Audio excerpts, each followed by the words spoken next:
name is Damian Barry. This is a program evaluation. I will be talking about the program that I ran at Ridge Point High School for an SAT prep. The program description. This was a 10-week program that was held every Wednesday from 3 p.m. to 4:30 p.m. Some of the goals of it was to improve college readiness, and the target population at Ridge Point High School included Latino and Latina populations and students of low socioeconomic status. The program was based off of the current passage of House Bill 3 in Texas that provided money for schools to give students the opportunity to take an SAT test for free. As such, the principal of Ridge Point High School, Mr. Leonard Brogan, was implementing practice tests for the students to take. When I discussed with him about doing an SAT program, he saw it as an ideal match to help students improve their scores, especially with these target populations, and to increase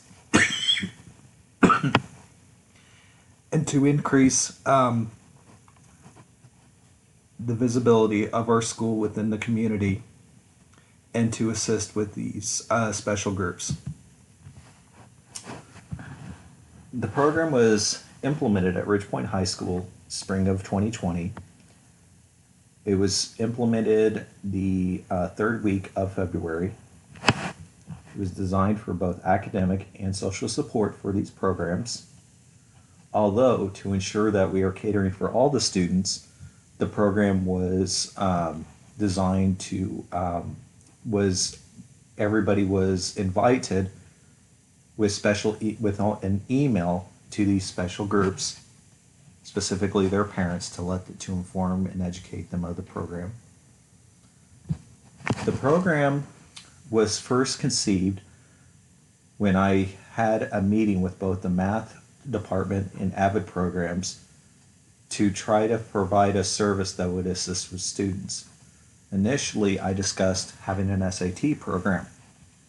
In the course of these meetings, one of the things that was brought to my attention that previous attempts at doing an SAT program had failed when looking at the English and the essay sections. What was recommended and the need that was previously identified was in the areas of mathematics.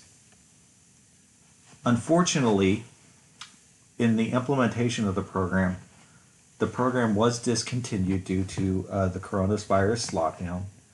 In this presentation, there will be a mixture of the results that were gathered during the program, but also a discussion of how to implement the program next year.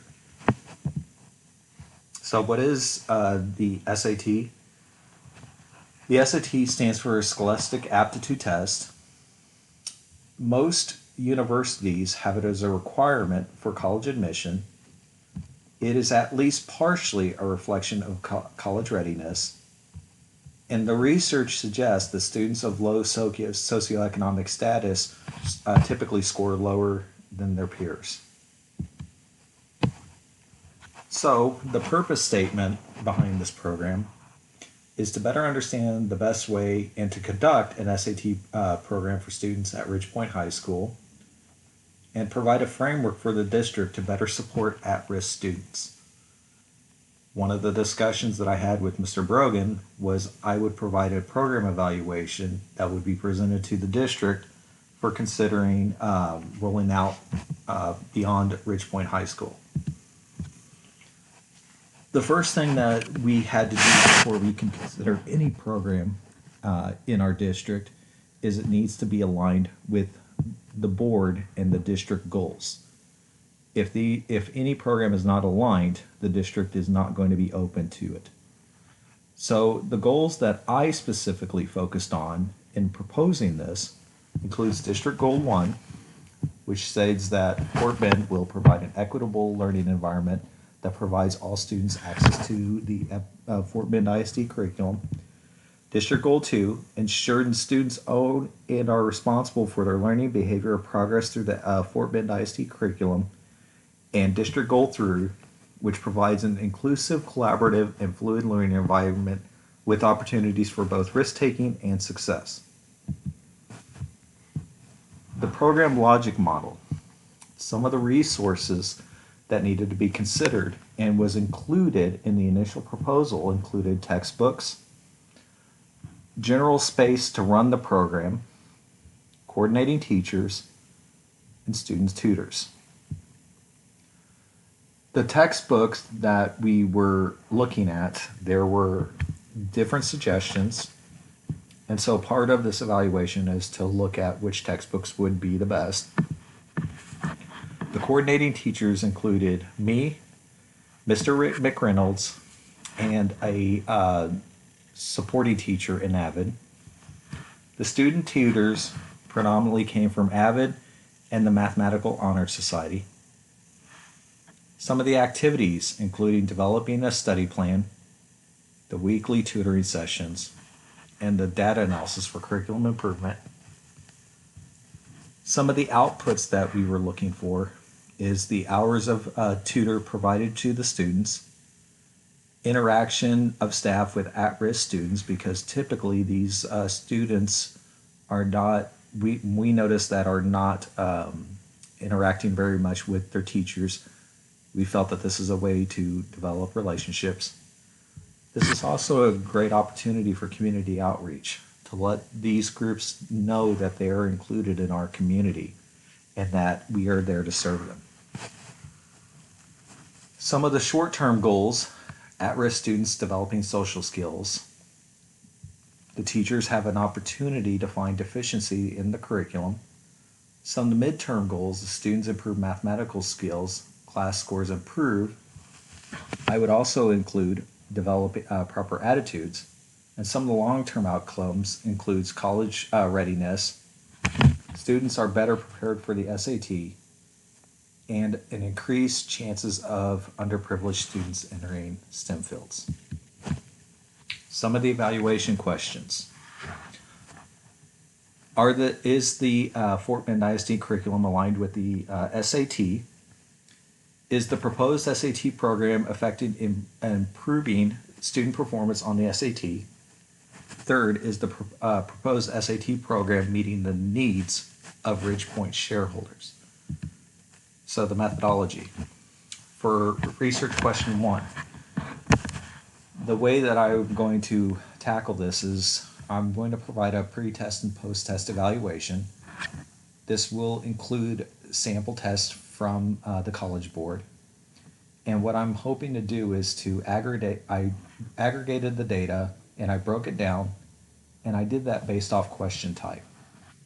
The purpose of this is to inform the departments of how well the students in the program are prepared relative to the SAT questions. Now, in general, it is frowned upon to develop curriculum around tests. However, the district wants to expand the accountability to include feedback from the community. The community really cares about students doing well on the SAT. As such, this provides an opportunity to have the curriculum feedback on their performance on special sections of the SAT, so that we can augment the curriculum so that students are better prepared for this, which will help them their chances of getting into better universities. This is a sample of some of the data that is broken down. If you take a look at the bottom, what happened was that there were calculations of how well each student did on each section. The math department and the physics department at Ridgepoint High School are provided data for the curriculum considerations. Research question 2. the pre-test, post-test evaluation.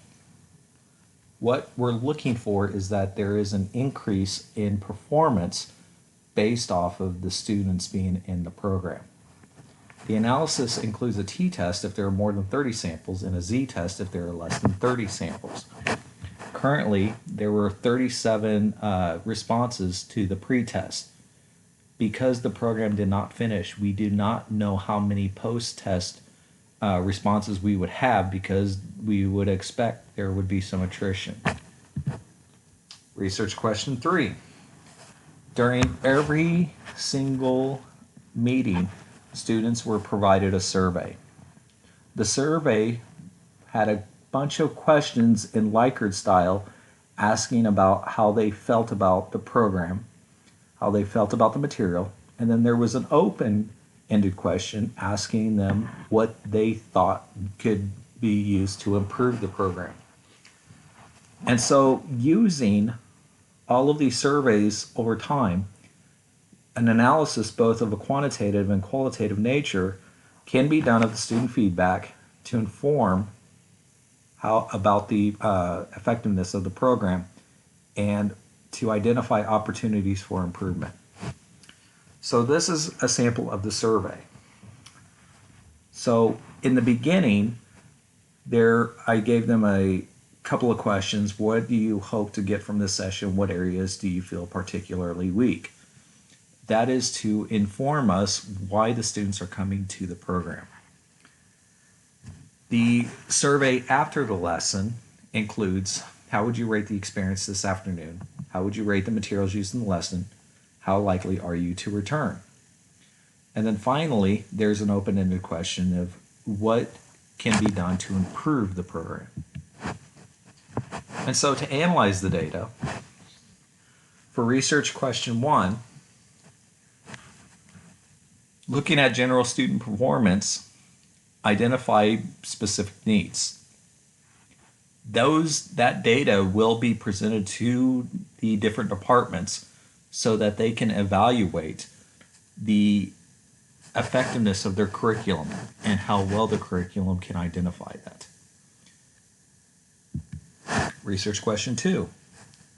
Running an independent t-test or z-test in the analysis of the post-test improvement with a p less than 0.05. Statistical significance would demonstrate improvement in student test-taking skills. And then finally, research question 3 would be an analysis of the surveys. Hope to run the regressions for the quantitative responses, and then a qualitative analysis of the open responses, looking for specific things that can be used to improve the program the second time it is ran. Recommendations. So in addressing research question 1, we already had enough data with the time that we had to make suggestions. There was a huge need for statistics questions. The students were generally doing very poorly. This was brought to the attention of Mr. McReynolds in late February in a meeting with the mathematics department. The response that I got was that the students only have access to statistics if they're taking the statistics class or the AP statistics class. A recommendation would to include some of the basic ideas in the on-level classes. For the data analysis, the math department stated that it would be a little bit challenging to provide that to on-level classes because of its such deep critical thinking. As such, I am the head of the physics department. I presented this to the physics department and said that there is a real need for data analysis. The physics department was very open to it and was excited to include this. What we have decided to do was to increase the types of questions that require data analysis, integrate it more into the curriculum, and to develop activities that are going to help students with that data analysis. The last question that we were not able to answer was the effectiveness of the materials for the program. again, we're going to go back the second time and try to answer this question. And that is my presentation for today. Thank you very much for watching, and you have a wonderful day.